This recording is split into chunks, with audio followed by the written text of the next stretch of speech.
Well, when we get to this time of year, thoughts of open water fishing, I'm sure, are dancing through many an angler's mind. And I can't think of a better person to have come on board and talk to us about some of the key housekeeping items that maybe we should be thinking about before we hit the open water. And Mike Robertson from Bowriverblog joins us. And Mike, first of all, thanks so much. I know you've pretty well been fishing year round. The bow has been very kind to you over the cold winter months. Yeah, we're blessed here. Thanks for having me on. First thing, Michael, I appreciate that. Secondly, the Bow River is open all year inside the city limits. So we're kind of spoiled here. We got 4 seasons of fishing we can utilize. And, some of the winter fishing has been absolutely fantastic. Well, let's jump right into it then. In terms of, I guess, and maybe this is, I don't know, the tips that are geared perhaps to newer anglers, but hey, us old seasoned guys, we forget about things too. So a good reminder. What are sort of the top of mind items that you go through in prep for getting out onto the open water, Mike? Sure, that's a great question, Michael. And like you said, some of us forget we don't get the chance to open water fish in the winter. We put our gear away and we kind of forget about it. So it's a great thing to do in the spring is to, check number one, your reel. Like I use a lot of reel lube. So I'll open up my spool, I'll lube the shaft of the reel, I'll lube the bearings in the handle of the reel. I can actually show you really quickly here, Michael. You can pull the spool right off the rod. You can back off the handle here and then just add grease lubrication in here and inside the shaft of the reel as well. So we want to kind of make sure our gear is working properly. Secondly, we want, obviously this line has been on since last year. For me, I've already been out spring fishing, so I've done a lot of these maintenance things already. I've had clients, I've also been fishing myself. So these are some of the things that I do before I take myself on the river or any clients on the river. So I'm going to lubricate my reel. I'm going to check my line. Obviously, this is last year's line. This rod I just used for demonstration purposes. So what we can do is we can check the line for any kind of frays or anything like that. If we're not comfortable, we've stored our reel inside. We can actually strip the line right off of this reel with a tool called a line stripper. So this is your basic line stripper. You can pick those up, Bass Pro, Cabela's, fishing hole kind of thing. And this actually automatically peels the line right off of your spool of your reel. So it saves you from, your arm from constantly peeling the line off. So super important to check your reel, super important to make sure you have fresh line before you go out fishing on your next adventure. Are the fishing rods themselves, Mike, pretty indestructible, or are there some things? I guess the guides, making sure that they're all in place. I guess would be one thing. Sure, absolutely.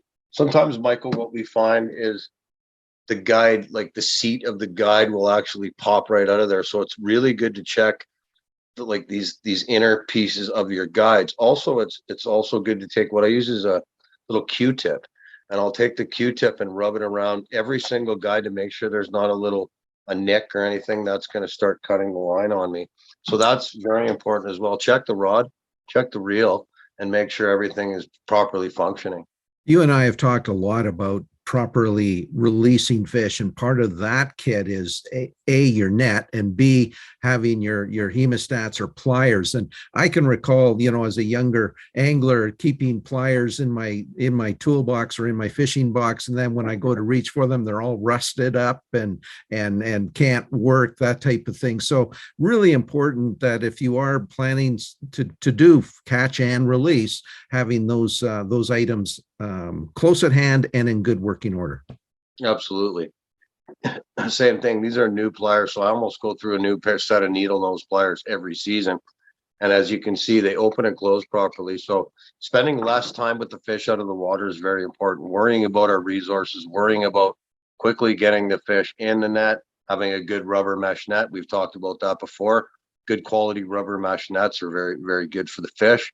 And number two, having your stuff ready to go. You start to open your pliers up and they're rusted and you're frustrated, and then the fish suffers. So that's something we can prepare, what we call on the bench, and then bring that to the river or the lake. When it comes to leaders and swivels, what are some of your touch points there?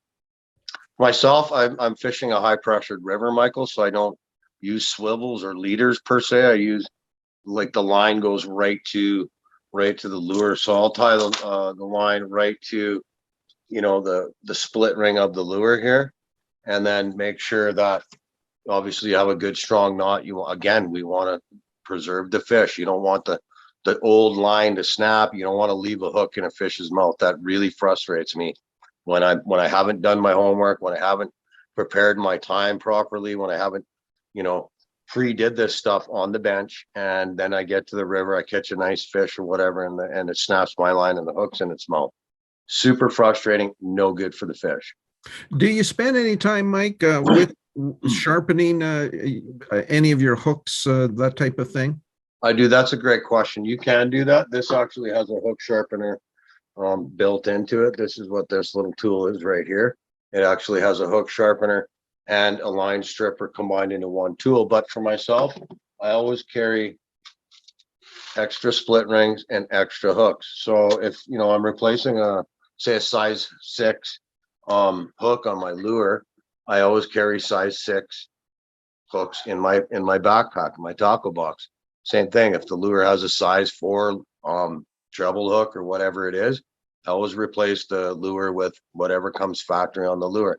Now, sometimes you get regulations where you can't use treble hooks, which is fine. You can put a Siwash single hook, Siwash hook on there, and the lures work just as great. Great for catch and release as well, right? You can put a single Siwash hook on there and get the fish in and out of the water very quickly.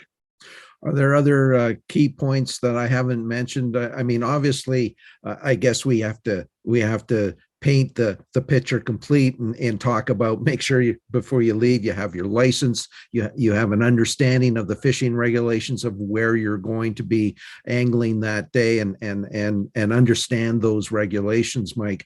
Are there other sort of items that maybe don't directly apply to fishing, but your sunscreens, your water, just ensuring that all of those personal safety items that you might need when you're out on the water are in good working order as well? Sure, that's important to touch on, Michael. I always say, if people ask me what should I bring, because I'm a guide, so people always ask me beforehand, what should I bring? And the number one answer I always say is sunglasses. Not only to keep the glare and stuff out of your eyes, polarized sunglasses, you can see the fish chasing the lure in there. But most importantly, sunglasses act as your safety glasses. Very important. All right, Mike, we will leave it there. No doubt we'll have an opportunity to chat with you a little bit later on during the season. And until then, though, we certainly appreciate your time and your expertise, and just making us all aware before we get out on the water for a day of fishing. Sure. Thanks for your time, Michael. I appreciate that very much.